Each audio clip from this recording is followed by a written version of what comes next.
Hola, ¿qué tal? ¿Cómo están? Muy buenos días, tardes, noches o madrugadas, dependiendo del horario en el que estén viendo este video. Como parte de un pequeño proyecto, les presento lo siguiente acerca de lo que es la cromatografía, para qué sirve, los tipos de cromatografía que existen y las ventajas que este método tiene como parte de la experimentación.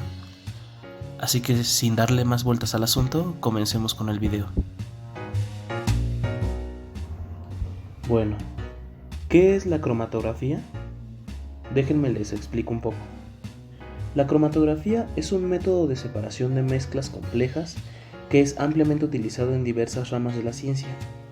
Se puede utilizar para cuantificar, identificar y separar los componentes de una mezcla, y para ello se emplea el principio de la retención selectiva, que consiste en el distinto comportamiento de los componentes de una mezcla sobre un soporte específico. Puede ser el papel, un gas, un líquido o una resina, y una fase líquida o gaseosa que fluye a través de este soporte.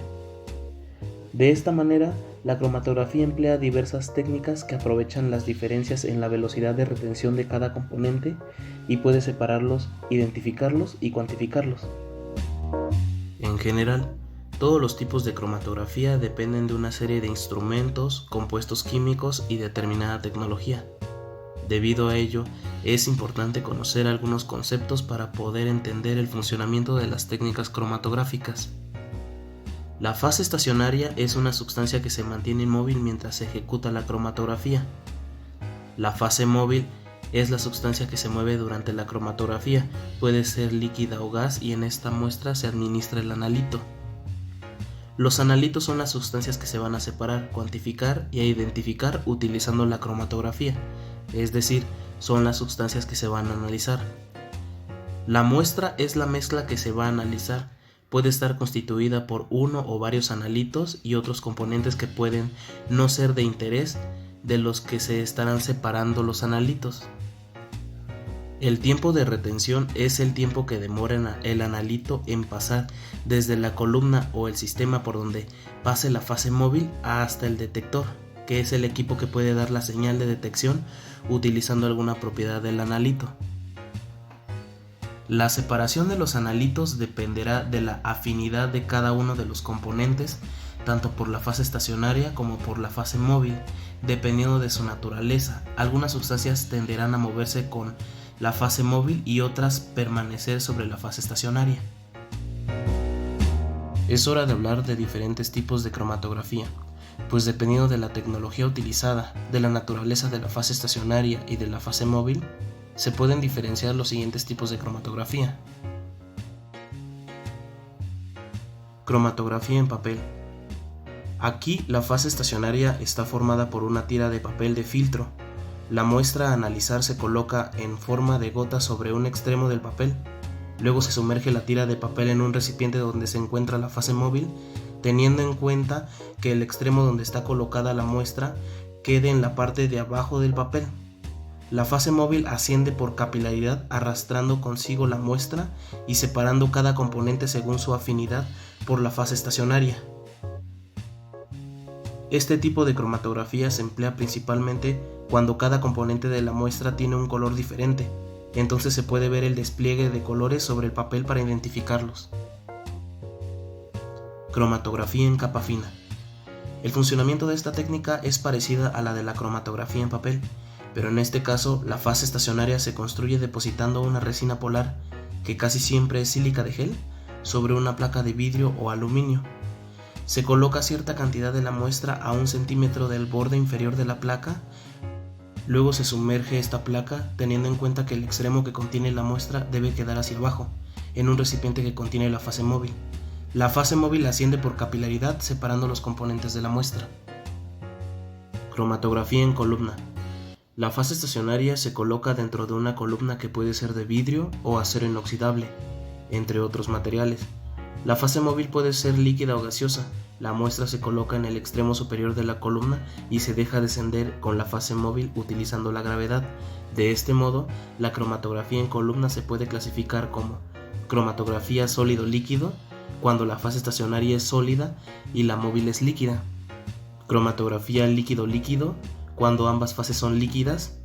cromatografía líquido-gas, cuando la fase estacionaria es líquida y la móvil es gaseosa, y cromatografía sólido-gas, cuando la fase estacionaria es sólida y la móvil es gaseosa. Cromatografía de absorción. En este tipo de cromatografía, la fase estacionaria es un sólido, mientras que la fase móvil es un líquido. La sustancia que forma la fase estacionaria puede ser alúmina, sílice o resinas de intercambio iónico, que son matrices que tienen sitios electrostáticamente activos debido a lo que el analito se retiene en ellas por interacción electrostática. La fase móvil puede estar formada por un solvente o una mezcla de solventes. Algunos componentes de la mezcla serán retenidos con una mayor fuerza que otros. De esta forma ocurre la separación. Cromatografía de exclusión molecular. La fase estacionaria es un material poroso a través del que huyen los analitos dependiendo de sus tamaños. En este tipo de cromatografía no existe ningún tipo de interacción física o química entre los analitos y la fase estacionaria. Los analitos de mayor tamaño eluyen primero, es decir, no son retenidos en la fase estacionaria, mientras que los analitos de menor tamaño quedan atrapados en los poros de la fase estacionaria y se van saliendo de ella a medida que se pasa a la fase móvil. Con el avance del conocimiento y la tecnología, las técnicas cromatográficas fueron perfeccionándose y cada vez se han podido separar, identificar y cuantificar de manera más exacta las sustancias presentes en una mezcla. Dos ejemplos de cromatografía avanzada son la HPLC, que es cromatografía líquida de alta eficacia, y la GC, que es cromatografía gaseosa. HPLC consiste en un tipo de cromatografía en columna, pero cuya fase móvil se bombea a altas presiones a través de la fase estacionaria dentro de la columna. La aplicación de una presión alta reduce la difusión de los analitos por la fase estacionaria, logrando así mejores resultados, además de disminuir los tiempos de trabajo. En el GC, la fase móvil es un gas y la fase estacionaria puede ser un sólido o un líquido. La muestra se volatiliza antes de inyectarla a la columna cromatográfica, pues debe ser gaseosa para que el gas portador la transporte. Existen varios ejemplos cotidianos de la aplicación de la cromatografía. Déjame contarte algunos de ellos. Por ejemplo, cuando derramamos vino sobre un mantel blanco, al secarse en contacto con el aire, nos deja identificar los diferentes componentes, ya que cada uno de estos teñirá de un tono distinto el mantel y será muy fácil la identificación. El análisis de sangre. La cromatografía de muestras de sangre se lleva a cabo a menudo para identificar las sustancias contenidas en ellas, imperceptibles normalmente dado que se trata de una mezcla muy compleja. Para ello se observa el color que la sangre refleja en un soporte o sometida a una luz específica. En los exámenes de orina. Del mismo modo que en la sangre, la orina es una mezcla de diversos compuestos, algunos sólidos y otros líquidos, cuya presencia o ausencia pueden revelar detalles sobre el funcionamiento del organismo. Se puede llevar a cabo una separación cromatográfica para detectar residuos inusuales como sangre, sales, glucosa o sustancias ilegales. En las comprobaciones sanitarias de alimentos. Partiendo de que los especialistas en alimentos conocen la reacción de los componentes de la comida al ser sometidos a un espectro cromatográfico, esta técnica puede emplearse para detallar en una muestra si existe en ellas algún tipo de sustancia indebida, producto de agentes microbianos o algún tipo de contaminación antes de que el producto salga al mercado y ponga en riesgo la salud de la gente.